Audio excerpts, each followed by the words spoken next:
All right, hello everyone. The fifth and final tip is to build a community.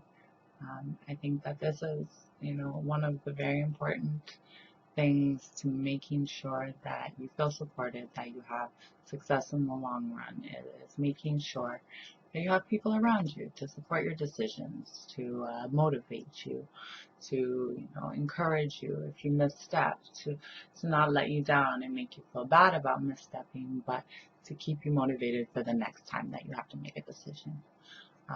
So building the community, building your community has two sides to it, and that is starting with the people that you already have in your life. You need to educate them, let them know about the choices that you're making. Maybe you're not going to tell everybody in your life, but start with the people that you eat meals with regularly. Start with those people that see you eating, you eat food with, you share meals. Let them know this is what I'm going to be doing.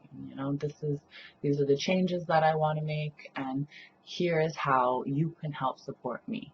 Let them know that it doesn't need to be a big issue. You're not trying to make them feel bad about their choices. You're not trying to do this, or that.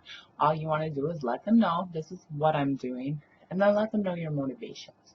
Why are you doing it? That will help them understand and be able to support you a little bit better if they really have a true understanding of why. So make sure you educate them, talk to them, keep an open communication. Make sure you let them know what restaurants you can eat at if you're planning a social gathering, what types of meal dishes they could bring to, a potluck or a party event where, a social gathering.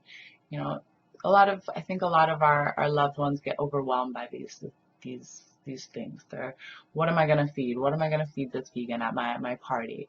And that stresses them out. And it shouldn't be that complicated. It's not that complicated. Once you start eating a plant-based diet for a long time, you get used to what you can eat, and most people are just not aware of that. So let them know it's not that complicated. Give them some tips, some restaurant tips, some recipe tips, some item tips, and a lot of the times they really need a clarification on the difference between vegetarian and vegan, plant-based and just, not eating meat.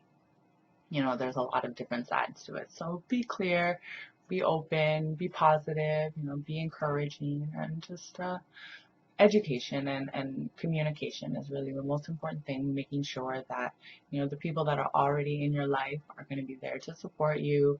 And, it's not going to be a big stress on them because they're always worried about you. And, making sure that at the next social gathering you can eat something, because that's really important, I think. Our loved ones don't want to see us in the back of the party not eating anything, and they get stressed about that. So just communication. So the other side of it is meeting new people, building a community outside of your typical circle.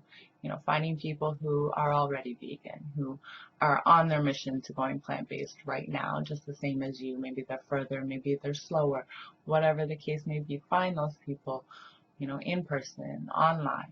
We have so many resources now with social media, and it's a really great tool to connect to people that have similar interests and help motivate you to do what you really want to do. You're setting your goals. This is a goal that you have. So now you have to find those tools to help you succeed.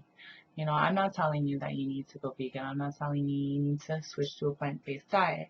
You already know that in your head. So I want to help you, find these tools, find these people, and really succeed in your journey. So get on social media, start, following other people that look to have the same interests as you. Reach out to them. Go to events. I know I'm very lucky. I live right outside of New York City. There's always a big vegan pop-up with, 10 or more vendors and lots of, events and lots of excitement and people and relationships to build. So I know that I'm very lucky with that. If you live in rural Nebraska or rural Canada, wherever, you might not have that opportunity, but I encourage you to start your own event. Do something to bring people around you together. Maybe you're just going to have an online event if it's really that bad, but find a way to socially interact with people that have the same goals and ideals as you, and that will really help switch your mindset more to this is normal, this is not. I think that's a big issue with a lot of people trying to go plant-based, is that they feel like they're out of the loop because all of their friends, all of their regular family are not like that. And you don't want to feel like an outcast. You want to still be able to fit in. So once you have those people maybe that have the same ideals and the same goals as you, then you don't feel so outcasted in the groups of people that don't have those same goals as you, and you can really feel whole almost. I think that was a big part for me when I first transitioned, just feeling, where do I eat? Where do I fit in? But get out there, talk to people, communicate, be open-minded, be kind. I think a lot of non-vegans, non-plant-based people are wary of vegans or plant-based eaters because a lot of times the communications get crossed, and we just don't, we can't find a good way to disagree, I guess is a good way to put it. But just being patient and kind and communicate. And just knowing what you believe too is a big thing. Why are you doing this? Really understand why it is that you want to do this and why it's important to you. And that will help you, express that to others. So, yeah, communication, build that community, and find a really good support system to help make this journey a lot more enjoyable and a lot more easy. And yeah.